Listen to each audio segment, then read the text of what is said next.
भूप सिंह पड़ी शाहराह कराकोरम पर गिलगित के करीब मिनावर गांव से थोड़ा सा आगे वाक़ है। बकौल हिदायतुल्लाह अख्तर राजा गौहर अमान ने डोगरों के खिलाफ कई लड़ाइयाँ लड़ी और दर्जिस्तान के सरहदों को कोहिस्तान और सिकरदू तक फैलाया। जब तक जिंदा रहा डोगरों की मजाल न हुई कि वो गिलगित की राजधानी पर कब्जा कर सकें। गिलगित बल्तिस्तान पर खालसा सरकार कश्मीर का असर और रसूख और कब्ज़े सिकरदू 1840 में और अस्तूर और गिलगित पर 1842 से ही था, जबकि मुआहिदा अमृतसर 1846 में माबेन इंग्लिश सरकार और राजा गुलाब सिंह के तय पाया, जिसके तहत ही रियासत जम्मू और कश्मीर और गिलगित बल्तिस्तान की जदीद रियासत वजूद में आई। उस रियासत के वजूद में आने के बाद तारीख़ में हमें इस खित्ते में पे दर पे कई लड़ाइयों का तज़किरा मिलता है। वो लड़ाइयाँ भी जिसमें गौहर अमान और डोगरा आमने सामने आए, और वो लड़ाइयाँ भी जो गौहर अमान के बाद लड़ी गई। राजा गौहर अमान ने डोगरों से पहली लड़ाई 1852 में उस वक्त लड़ी जब राजा करीम खान का कमसिन फर्जंद मोहम्मद खान डोगरों की ज़ेर निगरानी गिलगित का हुक्मरान था।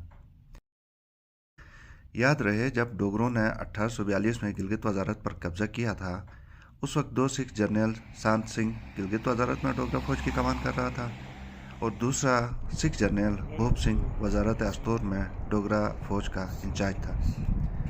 राजा गौहर अमान ने गिलगित मरकज़ के हसूल के लिए डोगरा फौज से दो हाथ करने का फ़ैसला किया और यूँ ये जंग छिड़ गई।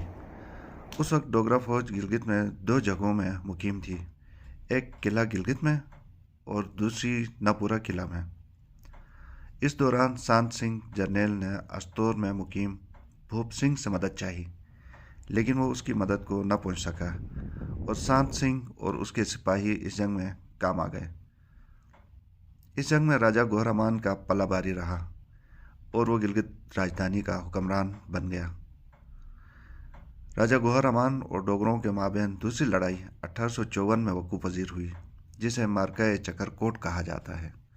इस लड़ाई की तफसील में जाए बगैर इस बारे में इतना ही कहना काफ़ी होगा कि अस्तोरियों ने चिलासियों के मज़ालिम के ख़िलाफ़ महाराजा गुलाब सिंह से दरख्वास्त की कि अस्तोरी आपकी रियाया है, उनकी मदद की जाए।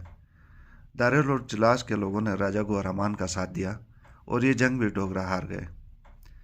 डोगरा और राजा गौहर अमान 1855 में उस वक्त आमने सामने हुए जब डोगरा 1854 की शिकस्त का बदला लेने अस्तूर पहुँचे और वहाँ से दरिया अबूर करके नीलीदार चकरकोट पहुँचे। चूँकि ये जंग नीलीदार चकरकोट में लड़ी गई, इसलिए इसे मार्काए नीलीदार चकरकोट कहा जाता है। इस जंग में भी दारेल और चिलासियों ने राजा गौहर अमान का साथ दिया और वो कामयाब रहे। 1835 से 1807 तक 4 मार्के हुए और इन अदवार में कभी डोगरा और कभी राजा गौहर अमान गिलगित की राजधानी में हुक्मरानी करते दिखाई दिए। गौहर अमान और डोगरों के माबेन आखिरी मार्का मिनावर पड़ी में हुआ।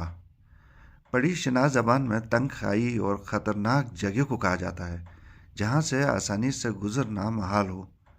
ये पड़ी जो 1857 से पहले मिनावर पड़ी कहलाती थी, 1857 की जंग राजा गौहर अमान और भूप सिंह जर्नैल की सरकर्दगी में डोगरा फौज के दरमियान मिनावर पड़ी में लड़ी गई, जिसमें डोगरा जर्नैल भूप सिंह और उसकी फ़ौज को राजा गौहर अमान के सिपाहियों ने इस तंग खाई में घात लगाकर मौत के घाट उतार दिया। इस मार्के की ख़ास बात यह भी है कि इसमें राजा गौहर अमान का एक भी सिपाही न ज़ख्मी हुआ और न ही हलाक। इस जंग और मार्के की नस्बत से इस पड़ी का नाम भूप सिंह पड़ी मशहूर हुआ। राजा गौहर अमान अपनी तिबी मौत मरा और उसके बाद महाराजा कश्मीर और अंग्रेज़ों की हिकमत अमली के तहत ही इस खित्ते में मज़ीद लड़ाइयाँ लड़ी गईं। इसी हिकमत अमली के तहत ही महाराजा ने पॉलिटिकल इलाक़ाजात, जिसमें हुंजा, नगर, पुनियाल, इश्कोमन, यासीन, गुपिस और दालेर, तंगीर और चिलास के इलाके पट्टे पर दिए थे। इस बोर्ड पर लड़ाई का साल 1852 लिखा गया है, जबकि ये लड़ाई 1857 में हुई थी।